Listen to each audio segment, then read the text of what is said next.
Hello again, everybody. Hey, today I thought I would show you guys how to build a bird feeder out of just one board of wood.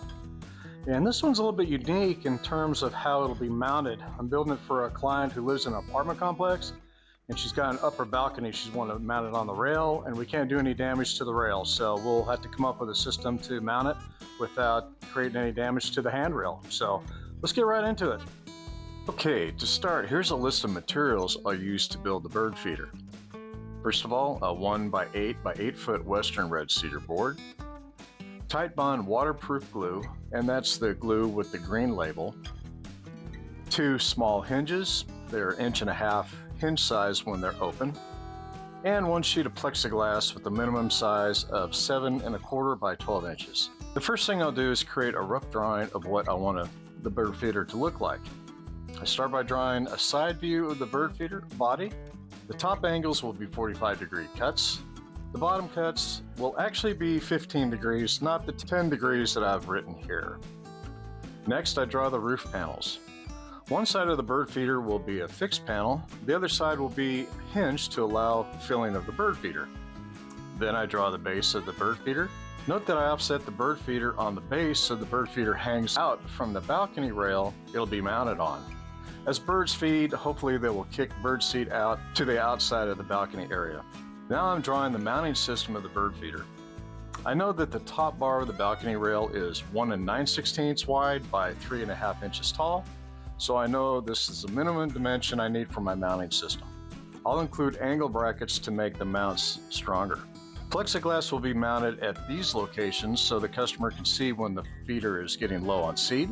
To try to retain as much bird seed as possible, I'll add seed retainers to hopefully keep the bird seed from falling off the sides of the feeder. Unfortunately, I can't control birds kicking the seed out as they feed. First thing I want to cut are the feeder sides. I make a mark in the center of the board, set my miter saw to 45 degrees, and cut both sides of the top angles. Then I measure 10 inches from the peak of the piece and cut the side to length. Then I cut the other side just like I cut the first one. I decided I want the bottom angle of the sides to be 15 degrees. Pro tip here, I show you how you can use a speed square to mark that angle. Since I'll be cutting the angle with my miter saw, this step is unnecessary, but if you only have a jigsaw or a circular saw, you'll need these cut lines. Now I'll cut the bottom angles of the sides. Notice that I have the miter saw set at 15 degrees, which corresponds with the layout lines I made with the speed square. Cuts are made quicker and more precise with my miter saw. Now I want to figure out the size of my feeder base. I know I want to offset the feeder so it hangs to the outside of the balcony rail, and I want to leave room for the birds to land and feed. What I arrive at is 18 inches overall length for the feeder base. I then cut the base of the bird feeder to length. Time to start assembly. I start by marking the base of both sides where I want to attach the sides. I apply a waterproof glue to the bottom of the side, line it up with the mark I made on the feeder base, and nail it with 1/4 inch crown galvanized staples from the bottom of the base. I repeat this process for the other side. You may notice I attach the sides with a smooth side of the board facing in. That's so the bird seed flows easier, and I like the rustic look of the rough on the outside. Next, I'll cut the spread over the top of the sides so that the sides won't warp together or apart. Measure for the spreader at the bottom of the sides because the sides are already nailed and that's a fixed measurement. Once I cut the spreader, I glue and nail it to the side that will have the hinged top. The fixed panel on the other side will also keep the sides stable. Now I measure for the plexiglass panels. The panels will be 7.25 inches wide, and because I want to allow for seed to gravity feed out of the feeder at the bottom, I want the plexiglass panels to be 5.75 inches tall. I use a table saw to cut the plexiglass. Make sure you use a fine tooth blade so you don't break the plexiglass. In this case, I'm using a 60-tooth plywood carbide tooth blade. I cut the 7.25 inch dimension first, then reset the fence for the 5.75 inch cut. To mount the plexiglass, I'll need to drill some holes. I use a brad point bit for this because it scores the outside of the hole as it cuts.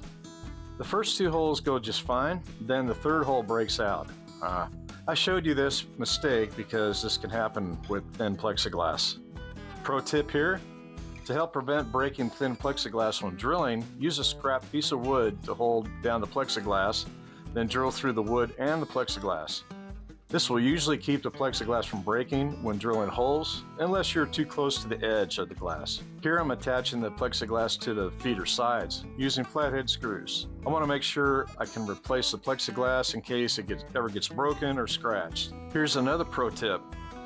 I was in a hurry the day I built this and I tried to install the plexiglass screws without pre-drilling the holes. The fix is glued and clamped, but I had to wait for the glue to dry before I could continue. Rule of thumb, always pre-drill when installing screws in kiln-dried wood. While I waited for the glue to dry from my plexiglass install mistake, I measured for the roof panels. I know that I want a 1-inch overhang on the sides, so my roof panels will be 9 1/4 inches wide for both panels. Because I want the same overhang over the bird's feeding area on the fixed roof side and the hinged roof side, and because I'll overlap the hinged roof panel over the fixed roof panel, I need to rip the fixed roof panel to 6 1/2 inches. Here I'm ripping the pieces for the bird feeder retaining area of the feeder.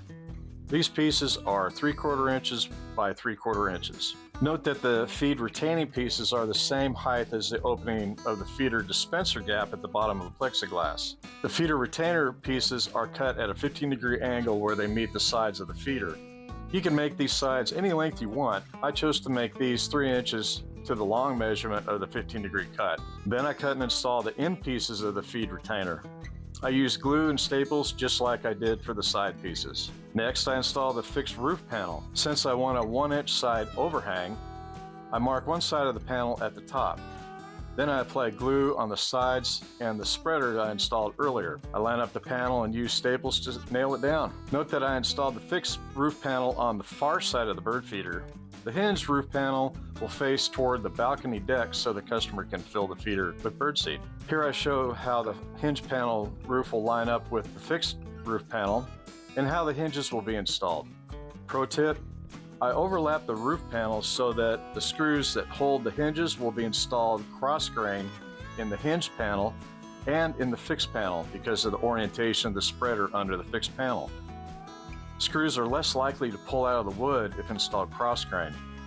An added benefit of the roof overlap, the overlap should help keep rainwater out of the seat. Time to install the hinges on the hinged roof panel. Notice I learned my lesson about pre-drilling screw holes. With the hinges installed on the hinged roof panel, I lined it up with the fixed panel, pre-drilled the holes, and installed screws. In softwood, I like to install the screws by hand so I don't over-tighten them. Here's how the hinged side will operate. These are the main pieces of the bracket that will mount the feeder to the balcony rail. Here I'm drilling the bolt holes that will be used to pinch the mount around the balcony rail. I drill both sides at the same time to make sure the bolt holes for the pinch bolts will line up. I found out that the customer has squirrels at her apartment, so I decided to beef up the mounting bracket. Here I'm cutting the angle brackets for those mounts. As with the other parts of the feeder, glue and staples secure the angle supports to the mounting plates. These will be mounted on the bottom of the feeder base with additional cleats, glue, and staples. Here's the feeder complete with mounting brackets secured. Note how the feeder is offset so it'll hang outside the balcony, hopefully keeping the birds from kicking seed onto the balcony. This shows how the hinged roof panel can be raised to fill the bird feeder. And here's the feeder installed. The hope is that more birds feed on the side facing the balcony, which is another reason I offset the feeder to the outside. 2 mounting bolts under the top rail in the mounting bracket pinch the balcony rail for a secure mounting. And there you have it, a bird feeder made from one board and a little bit of plexiglass. If you like this video, be sure to subscribe, like, and leave comments. Thanks for watching, and see you on the next one.